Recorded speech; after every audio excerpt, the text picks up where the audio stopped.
Assalamualaikum warahmatullahi wabarakatuh. Selamat pagi, siang, sore, atau malam anak-anakku. Pada kesempatan kali ini, kita akan belajar pelajaran fikih tentang ketentuan sholat fardu. Apa itu sholat fardu? Iya, sholat fardu adalah sholat wajib yang kita laksanakan sehari 5 waktu. Apa saja itu? Ada subuh, ada zuhur, ada asar, ada maghrib, dan isya. Ya, dan pada materi hari ini kita akan belajar mengenai syarat wajib sholat, syarat sah sholat, dan rukun sholat. Oke anak-anak? Yang pertama, Bu Guru akan menjelaskan syarat wajib sholat.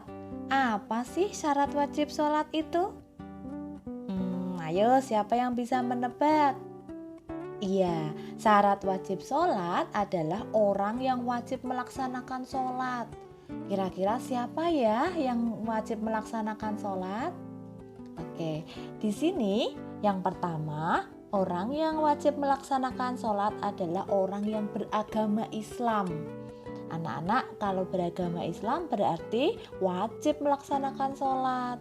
Orang Islam, baik laki-laki dan perempuan, wajib melaksanakan sholat fardu. Dalam sehari semalam, sholat fardu itu ada 5 waktu, yaitu subuh 2 rakaat, zuhur 4 rakaat, asar 4 rakaat, maghrib 3 rakaat, dan isya 4 rakaat. Makanya anak-anak mulai dari sekarang harus belajar melaksanakan sholat fardu. Sehari semalam ada berapa? 5 waktu, pinter. Yang kedua, syarat wajib sholat yang kedua yaitu baligh atau sudah dewasa. Orang yang sudah baligh atau dewasa diwajibkan untuk melaksanakan sholat. Ada tanda-tanda baligh bagi anak-anak, yaitu apa ya tanda-tandanya? Yang pertama, berumur 15 tahun bagi anak laki-laki atau perempuan wajib melaksanakan sholat.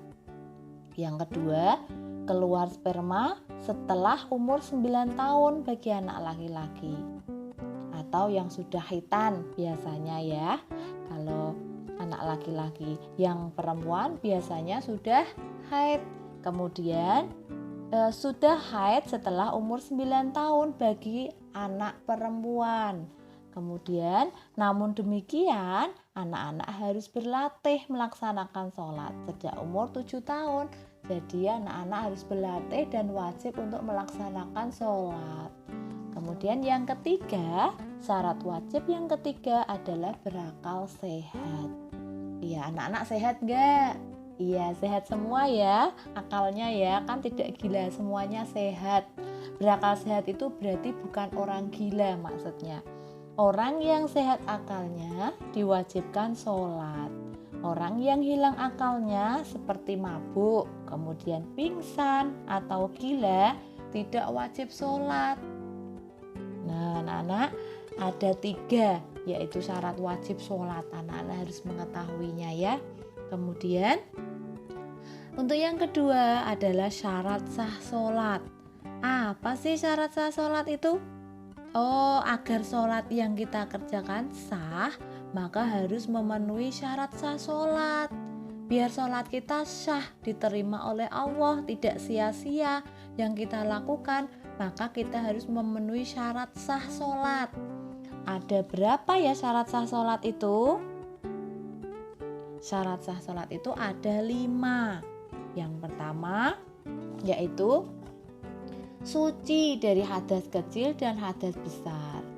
Bersuci dari hadas kecil dilakukan dengan wudhu atau tayamum. Bersuci dari hadas besar dilakukan dengan mandi atau tayamum.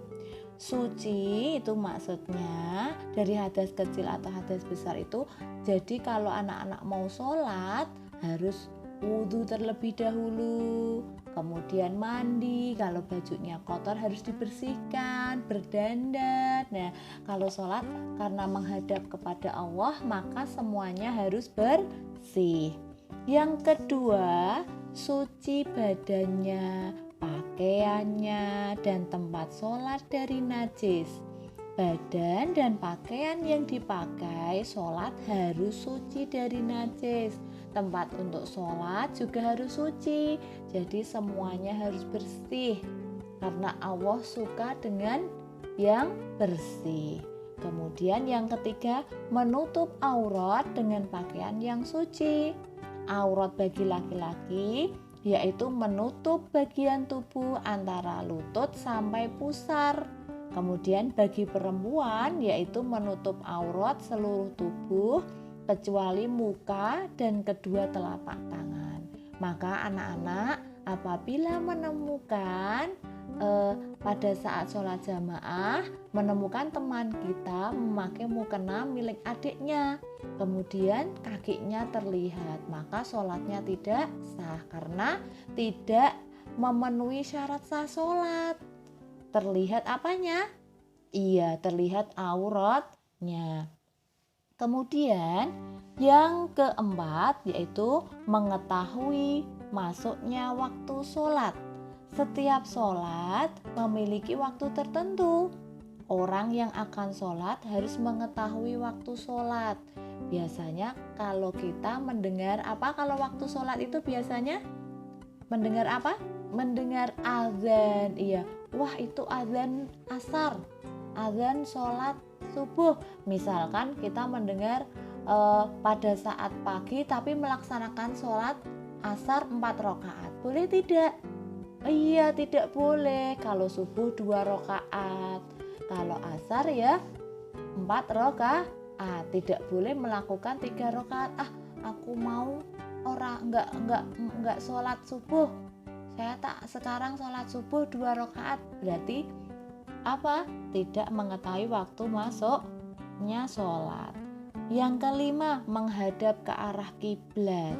Kiblat adalah arah Ka'bah di Makkah.